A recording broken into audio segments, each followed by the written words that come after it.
몇 달 전에 찰리 먼거가 알리바바 주식을 샀다는 소식이 알려졌었는데요.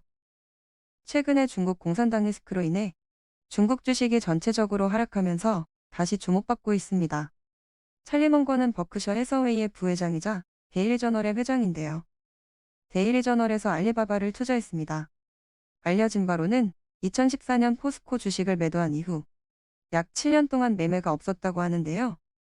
이번 영상에서는 찰리 먼거가 왜 알리바바를 샀을까? 그리고 먼거옹을 믿고 알리바바를 들어가도 되는지에 대해 같이 살펴보겠습니다. 말씀드렸듯이 2014년 이후 첫 번째 거래이기 때문에 굉장히 주목을 받고 있는데요. 총 16만 5천 주를 매수했고 이는 먼거옹 포트폴리오에서 19%를 차지해 세 번째로 큰 비중입니다. 일단 알리바바 주가부터 보시면 고점 대비 50% 이상 하락한 것을 확인할 수 있습니다. 올타임 하이는 작년 10월 19일 장중에 기록한 309불이었고 현재는 167불입니다. 아시다시피 알리바바만 이렇게 조정을 받은 게 아니죠. 중국이 공동부유를 표방한 이후 텐센트, 징동닷컴을 포함하여 중국의 테크주들이 무더기로 하락했습니다. 저명한 투자자들 중에도 중국 주식을 부정적으로 보는 분들이 있는데요. 몇 분만 꼽아보자면 짐 로저스나 제임스 리카즈 같은 분들이 있습니다. 두 분은 중국 주식은 잊어라 도망가라고 조언합니다.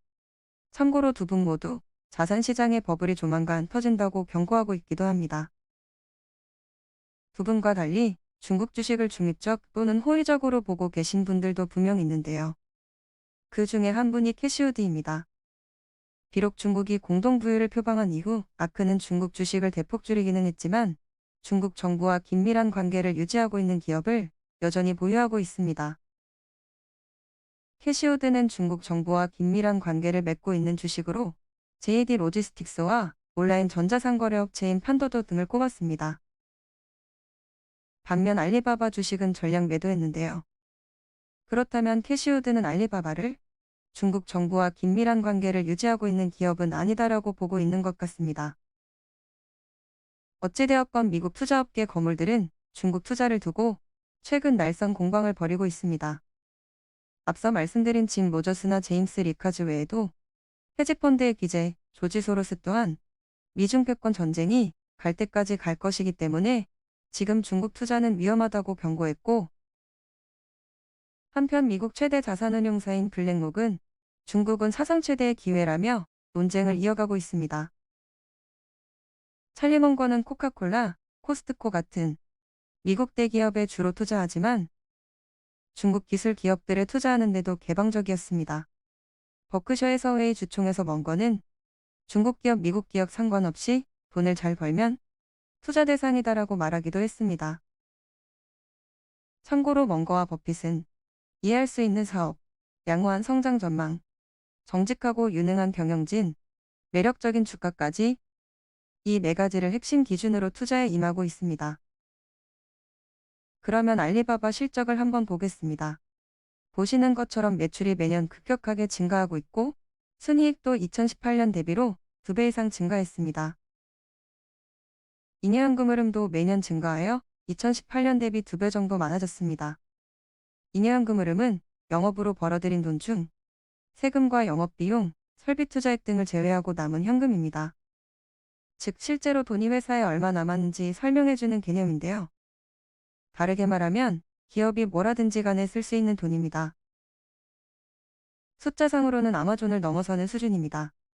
먼거가 알리바바를 투자한 이유가 여러 가지 있겠지만 이러한 매출 성장과 잉여현금 흐름 증가도 분명 한 부분이었을 것이라고 생각합니다. 알리바바는 이런 잉여현금을 가지고 이것저것 해볼 수 있는데요.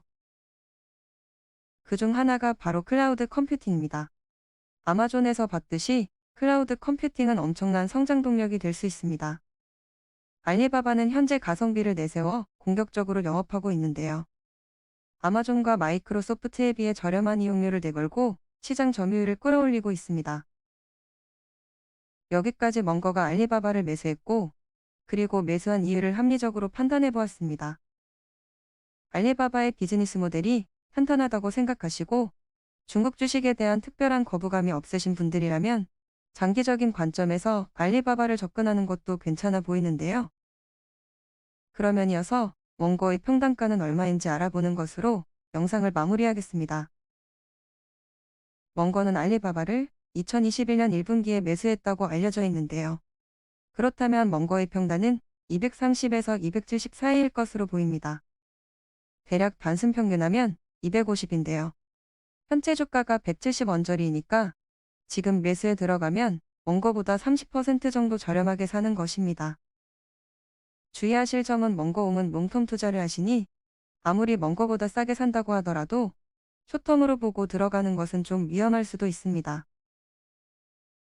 이번 영상에서는 이렇게 알리바바를 같이 살펴봤습니다. 항상 성공 투자하시기 바랍니다. 감사합니다.